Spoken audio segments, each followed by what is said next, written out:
감사하면서 사는 게 참 귀한 삶인데요. 감사하는 것보다 더 귀한 삶이 있다라고 하면 무엇이겠습니까? 감사의 대상이 되는 삶입니다. 감사하십시오. 감사하시면서 사시기 바랍니다. 그런데 그거보다 더 수준 높은 삶은 뭐냐? 내가 감사의 대상이 되는 삶을 사는 겁니다. 이번 추수감사절 말씀을 준비하다가 도저히 새로운 메시지를 준비하기 위한 주제 본문이 생각이 안 났습니다. 그래서 2006년 전에 2005년에 전했던 말씀을 조금 각색을 해서 말씀을 전하겠다라고 준비하다가 무릎을 치면서 바꿔야 되겠다. 본문은 바꾸지 말고 제목을 바꿔야 되겠다. 그래서 제목을 어떻게 바꿨냐면 감사하면서 삽시다라는 제목을 감사의 대상이 됩시다. 훨씬 더 수준이 높죠. 여러분 감사하면서 사십시다라고 하면 부담스러워요. 부담스러워요. 내가 감사할 조건도 없는데 무슨 감사하면서 사냐. 그래서 감사절이 돌아오면 부담스러운 절이 되죠. 그래서 어느 교회에서는 이 추수감사절을 비롯한 절기를 다 폐지하고 그날도 주일처럼 예배를 드리자 이렇게 교회의 절기 행사를 다 폐지했다라고 하는 교회가 있습니다. 그 절기가 불필요한 것이 아니고 절기를 이용해서 교회가 수금하는 날로 바꿨다 이렇게 표현하더라고요.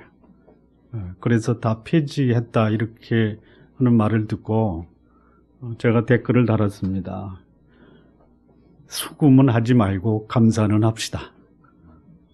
그런데 이보다 더 한 차원 높은 거는 뭐냐면 감사하는 삶을 넘어서 내가 무사람들에게 감사의 대상이 된다면 이것은 훨씬 더 복된 삶이 아니겠느냐라는 생각을 했습니다. 우리 성도님들 감사의 계절, 추수의 계절에 부담스러운 대상이 아니고 감사의 대상이 되는 삶을 사시기를 바랍니다. 우리 성도님들 찬양하고 또 그 악기를 통해서 하나님을 예배하는 이 모습에 제 마음에 깊은 감동과 감사가 넘쳤다라는 거 고백합니다. 내가 무슨 복이 있어서 이런 은혜를 우리 성도님들부터 받는가 감사합니다. 감사의 대상이 되어주셔서 감사합니다. 여러분 우리말에 이 감사라는 의미가 혹시 뭔지 아십니까? 사전에 핵심 단어가 뭐냐면 고마움입니다. 고마움. 그런데 이 감사를 고마움으로 표현했는데 이 고마움이란 단어는 또 도대체 뭔가? 고맙다라는 단어의 뜻이 뭡니까? 감사하는 마음? 그게 고마움인데요. 그러면 고맙다라는 말이 어디서 왔어요? 고맙다. 우리 그냥 습관적으로 전혀 그 단어를 쓸 때에 특별히 의미를 생각하지 않고 고맙다 이렇게 표현하죠. 고맙다의 뜻이 뭐예요? 좋은 마음, 고운 마음. 고맙다, 고운 마음. 참 우리 말이 그 말이 우리에게 특히 설명을 안 하고 또 굳이 그것을 가지고 이게 어디서 왔냐라는 것을 묻지 않아도 고맙다라고 하면 왠지 그 말에서 우리는 참 마음에 그런 고마운 마음을 갖고 살아야 되겠다라는 생각을 하게 하죠. 제가 찾아봤습니다. 고마움이 뭐냐? 도움을 받거나 은혜를 입어 마음에 차오르는 흐뭇하고 벅찬 감정.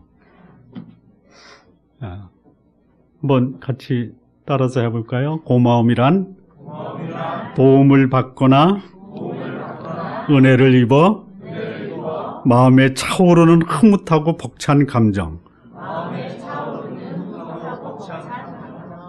이게 국어 사전에 나오는 거 그대로 여러분에게 소개한 겁니다. 자, 영어에 감사라는 단어가 있죠. 뭡니까? 땡큐죠.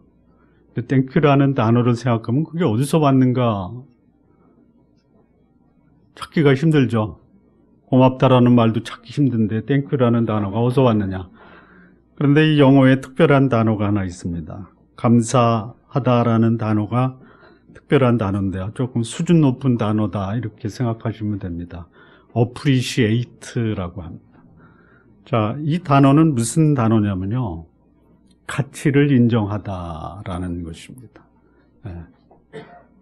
이 가치를 인정할 때 두 가지 성격의 가치를 인정합니다. 하나는 뭐냐면 존재의 가치를 인정하다.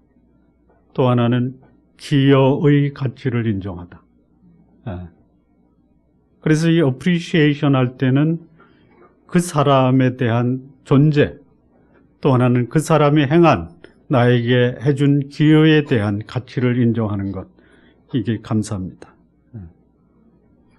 기왕에 감사가 나왔으니까 한 두 개만 더 할게요. 히브리어에 감사하다라는 건 뭐겠습니까? 그것까지 우리한테 요구하면 지나치십니다. 히브리어의 감사는 토다라고 하는데, 이 토다라는 단어는 야다라고 하는 동사에서 파생된 단어인데요. 이 야다라는 것은 뭐냐? 영어의 appreciation으로 표현되는 존재와 기여에 대한 가치를 인정하다. 이게 토다라는 거. 이제 하나만 더 하면 되죠. 무슨 언어일까요?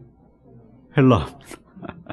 헬라어의 감사는 뭐냐면 카리스테오라고 합니다. 유라는 단어와 카리스라는 단어의 합성어인데요.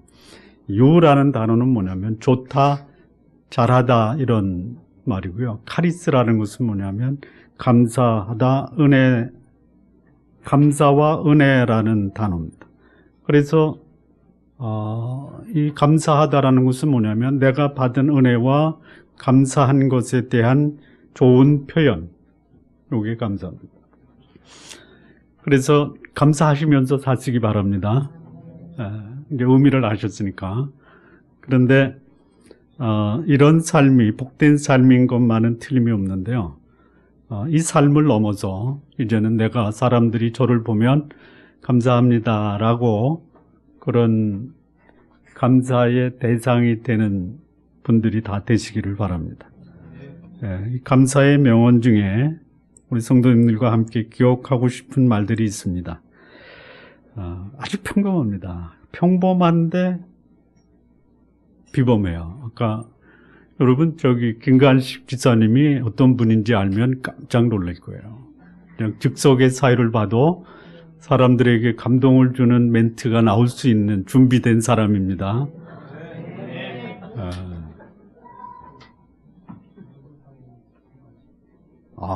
대단해요.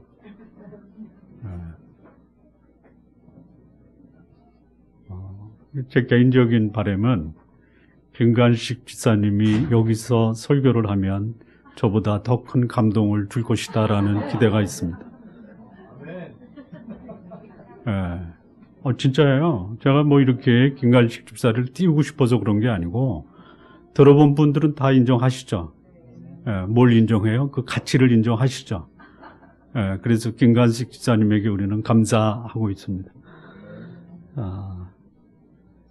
아주 평범한 말에 비범한 의미가 있는 감사와 관련된 명언들이 있는데요. 작은 것을 감사하면 즉각 큰 감사로 되돌아온다. 적으세요. 그래서 감사는 작은 것으로부터 하는 것이다. 근데 우리는 쉽게 그것도 감사거리가 되느냐라고 하는 것을 감사하며 살자라는 것이에요. 조금 심각한 말이 있는데요. 감사하지 않는 자식에게는 먹을 것을 주지 말라. 우리 그런 말을 했잖아요. 나간 자식에게 줄 것은 남겨놓어도 잠자는 자식은 국물도 없다. 이런 말이 있죠. 그런데 잠자는 자식과 나간 자식에게 먹을 것은 준비해 두시고요. 감사하지 않는 자식 평생 먹을 것 주지 말아라. 그러니까 감사를 모르는 자식은 자식도 아니다. 자, 세 번째는 좀 더 심각한데요.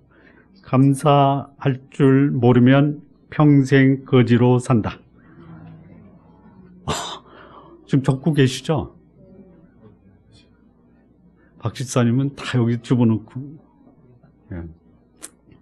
그러니까 인생의 가치는 뭐가 결정한다? 감사가 결정한다. 네 번째는요, 아주 감동적이고 충격적인데요. 감사의 불을 켜면 불평의 어두움은 즉시 사라지고 만다. 네? 불평과 불만의 치유는 감사다라는 거죠. 다섯 번째요.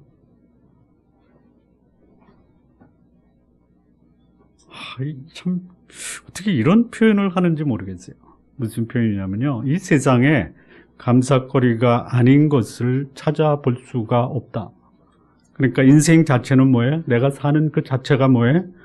감사하다라는 거예요. 그걸 찾아내서 여러분의 것으로 만드시기 바랍니다. 여섯 번째는 아주 매우 현실적인 명언인데요. 감사하면 자다가도 떡을 얻어먹는다. 그러니까 감사는 일용할 양식을 얻는 비결이 된다라는 것입니다. 일곱 번째죠. 참 이렇게 살면요, 그야말로 모든 사람에게 신뢰를 얻을 수 있는데 이게 뭐냐? 감사하는 사람의 말은 언제나 옳다. 감사하는 사람이 결코 거짓 가운데 살 수가 없다라는 것이죠.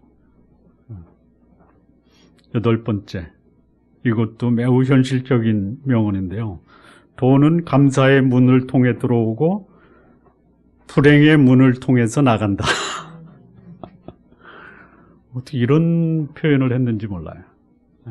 대단합니다. 여덟 번째요. 아홉 번째죠. 무조건 감사하는 사람은 무조건 좋은 사람이다.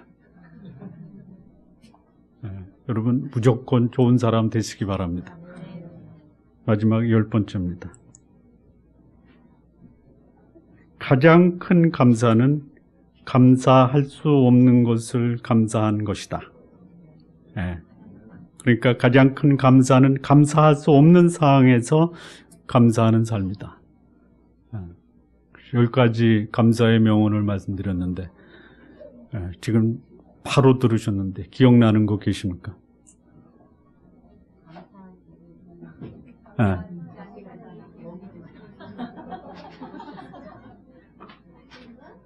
그냥 10가지 듣고 다 참 귀하다 이렇게 생각이 되는데 그거를 막상 기억해내려고 하니까 나하고 관련된 게 별로 없죠. 있으신가? 있기를 바랍니다. 그러니까 세상에서 가장 겁나는 사람은 돈 많고 힘센 사람이 아니라 감사할 수 없는 상황에서 그 상황에 대한 가치를 인정하면서 감사하는 사람입니다. 그런 삶을 우리 성도님들의 삶이 되시기를 바랍니다. 자, 감사하는 삶이 귀하다면 그 감사의 대상이 나다라고 하면 이거는 얼마나 더 귀하고 복된 삶이 되겠냐라는 거죠. 있죠? 그 사람을 생각하면 참 마음에 기쁨과 감사가 넘치는 사람이 있으시죠? 그분을 생각하면 너무 감사해. 근데 그분이 누가 되어야 되느냐? 누가 되어야 돼요? 내가 돼야 돼. 내가. 그분을 생각하면 참 마음에 감사가 막 솟구쳐 나온다. 여러분 성경이 감사하십시오라고 얘기하죠. 아주 수도 없이 나옵니다. 그런데 감사의 대상이 되십시오라고 성경이 우리에게 그 말씀을 하고 계십니까? 아니면 그런 말씀을 눈을 씻고 쳐다봐도 찾지 못했습니까? 질문하고 있잖아요. 우리 성도님들 감사의 대상이 되십시오라고 말하는 것이 제 말입니까? 아니면 하나님이 여러분에게 권면하시는 말씀입니까? 그렇습니까? 어느 교회는 이렇게 얘기합니다. 삼위일체가 뭐냐? 하나님과 목사와 교회는 삼위일체다. 그래서 제 말씀이 하나님의 말씀으로 받는 겁니까? 아니면 그 말씀이 하나님의 말씀입니까?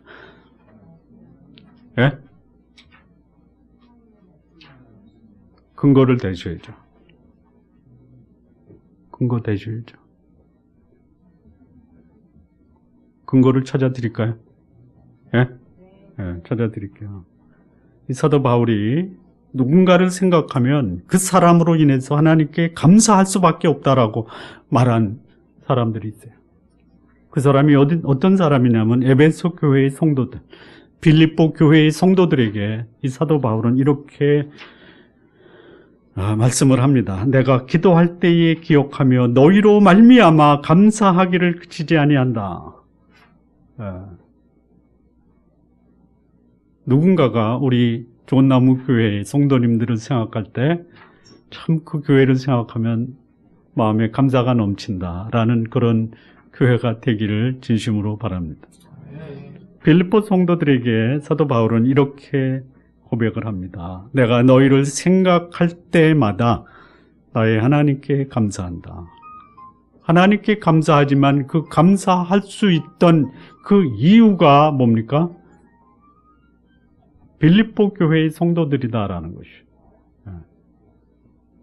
우리 성도님들의 가정을 생각하면 수많은 사람들이 감사의 대상이 되는 그런 가정을 만들어 가시기를 바랍니다. 사실 이 시편 136편은 여호와께 감사하라, 이게 주제입니다. 그러면 우리가 감사의 대상이 될 수 있는 비결이 뭘까요? 한마디로 감사의 대상이 될 수 있는 비결이 뭘까요?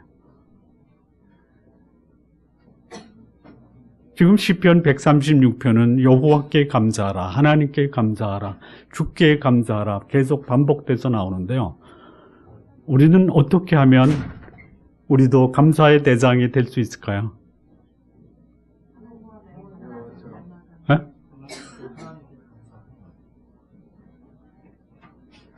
말씀하셨는데요. 안기웅 집사님이 말씀하신 그 앞에 계신 분이 말씀하셨는데 무슨 말씀을 했냐면요. 하나님 닮으면 우리도 감사의 대상이 될 수 있다. 그냥 오늘 설교 짧게 할까요? 아니, 할 거 다 할까요? 아까 우리 장로님이 목사님 오늘 설교할 시간 하나도 없겠네요. 짧게 할 수도 있고요. 준비한 거 다 할 수도 있는데. 다 해요? 알겠습니다. 사실 지금까지가 서론이거든요.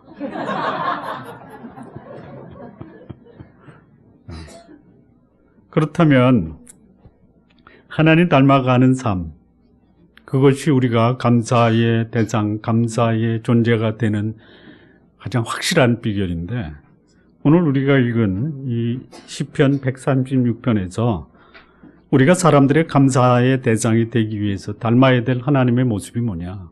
크게 두 가지입니다. 제가 제일 처음에 시작할 때 말씀을 드렸는데요. 감사의 대상이 될 수 있는 조건이 뭡니까?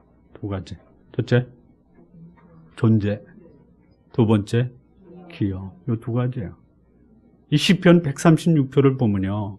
왜 감사하라, 여호와께 감사하라라고 하는 이유가 있어요. 그분의 존재.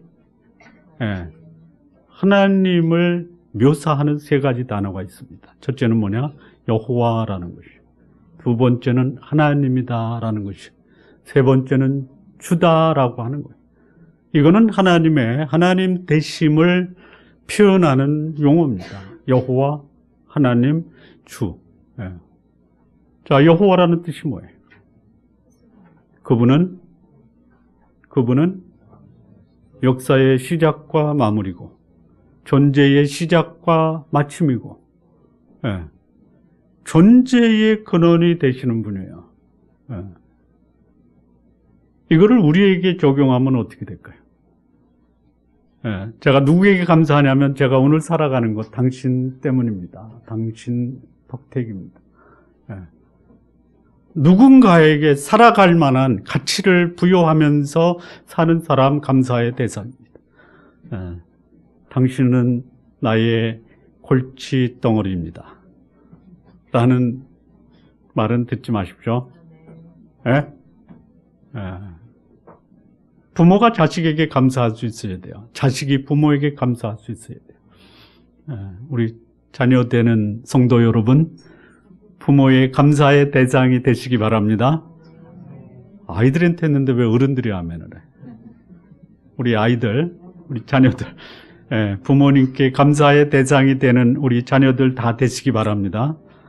예, 뿐만 아니라 우리 부모님들도 내가 살아야 될 그 이유를 부모님으로부터 받았다라고 고백할 수 있어야 돼요. 예. 자녀들에게 걱정 끼치는 부모 되지 마시기 바랍니다. 예. 하나님을 표현할 때 하나님은 하나님이십니다. 예. 우리말에 그 성경이 번역될 때 가장 그야말로 한국 사람의 마음과 삶과 인생을 사로잡았던 성경적 표현이 뭐냐면 하나님을 하나님으로 번역한 것이죠.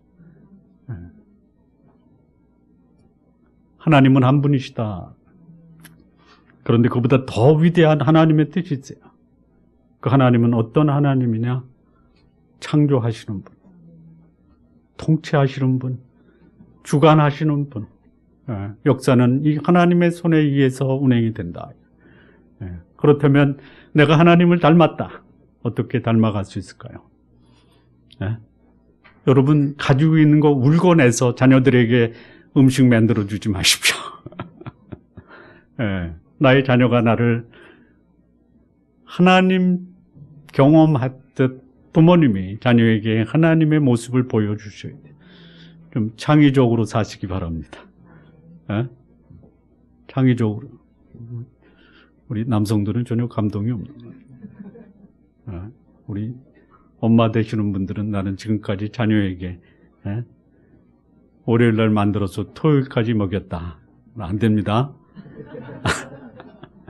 매일같이 음식을 새롭게 만들어줘. 그리고 엄마의 손길이 닿으면 안 되는 게 없다. 아빠의 손길이 닿으면 안 되는 게 없다.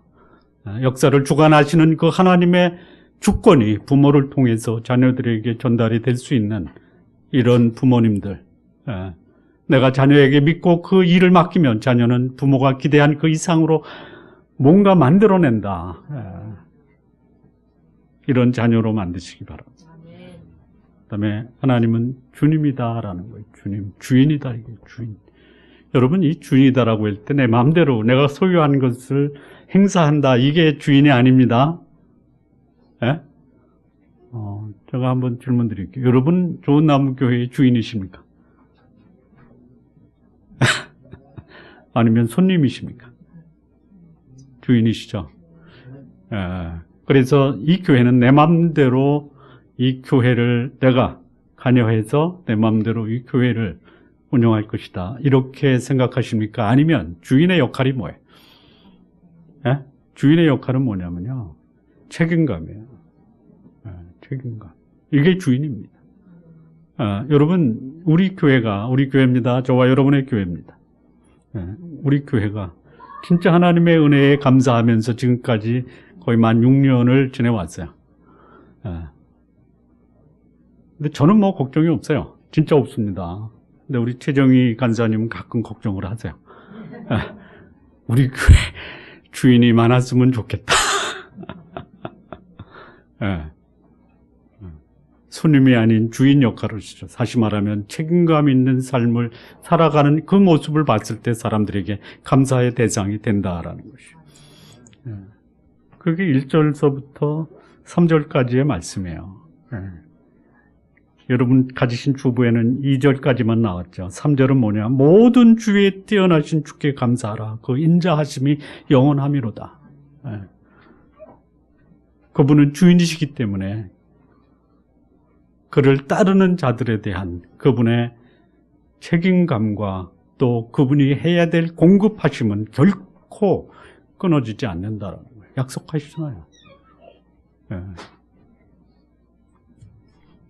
두 번째입니다. 두 번째. 두 번째는 감사의 대상이 되기 위해서 어떤 삶을 살아야 된다라는 거죠. 그 존재가 내 감사의 대상이 되느냐를 확인하는 거거든요. 그게 뭐냐? 감사하는 사람에게 그가 한 행위로 자기의 존재감을 드러내는 기여의 행동을 해야 된다. 여러분, 존재감은 찾는데 기여하지 않는다. 어떻게 되는 거예요?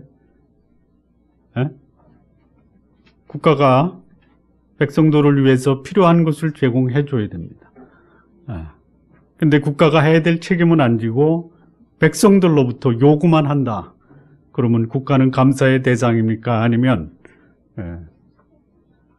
불평과 원망의 대상이 됩니까?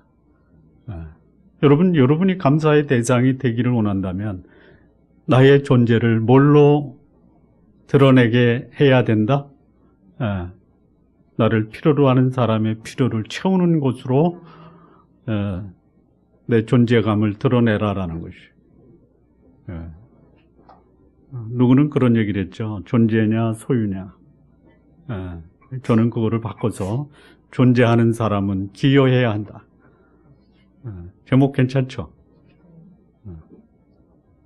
책을 한번 좀 써볼까? 존재는 기여함으로 증명해야 한다.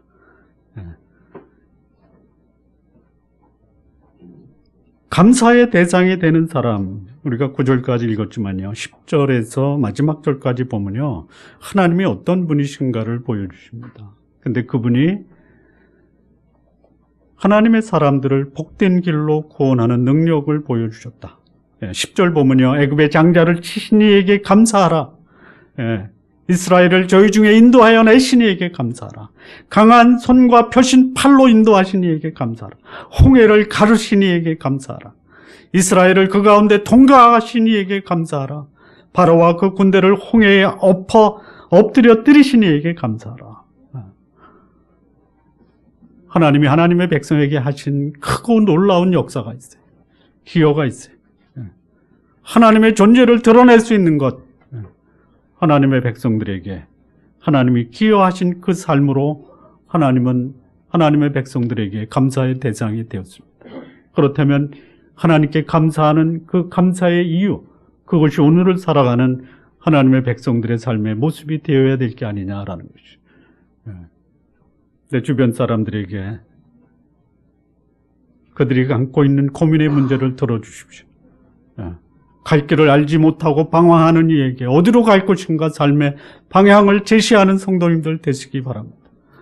아무도 나를 구원해 줄 자가 없다라고 한탄하고 탄식하는 사람들에게 그 문제를 해결해 주는 구원자의 역할을 우리 성도님들 해주시기 바랍니다. 내 영혼을 묶고 있는 영혼의 사슬을 풀어주는 이런 역할을 하는 사람, 그는 감사의 대상이 될 것입니다.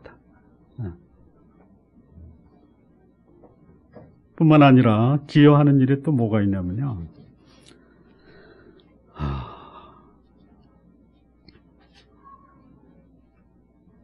그 23편서부터 보면요, 우리를 비천한 데서 기념하신 이에게 감사하라. 우리를 대적에게서 건지신 이에게 감사하라.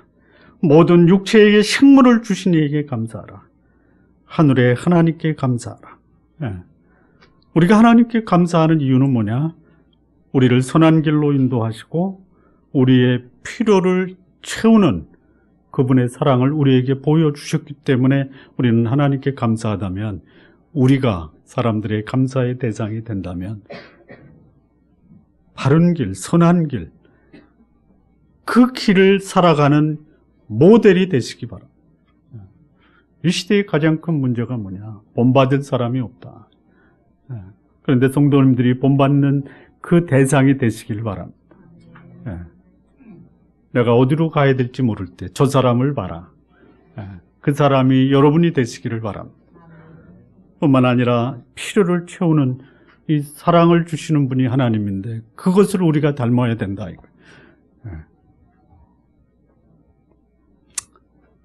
자, 마무리 짓겠습니다. 감사하는 사람이 이제는 감사의 대상이 되는 그런 삶을 사셨으면 참 좋겠다라는 생각이 듭니다. 두 가지 기억하십시오. 내가 존재한다라는 이유만으로 사람들이 나에게 감사의 표현을 할 수 있도록, 그리고 존재하고 있다라는 것이 감사의 대상이 된다면 그 존재하는 사람이 보여주는 그 삶의 모습, 그의 기여가 사람들의 감사의 대상이 된다면 나도 내 존재를 알아달라라고 사람들에게 호소하기보다는 오히려 내가 하는 삶의 모습이 사람들의 감사의 대상이 되는 그런 삶을 소망하며 사시기를 진심으로 바랍니다. 우리가 하나님으로부터 받은 사랑을 경험했다면 우리의 삶에서 하나님의 모습을 우리 성도님들 모두 다 보이시면서 살아가시기를 진심으로 바랍니다.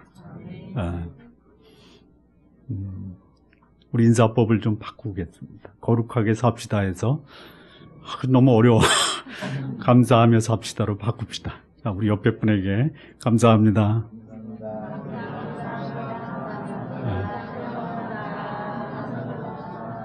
기도하시겠습니다.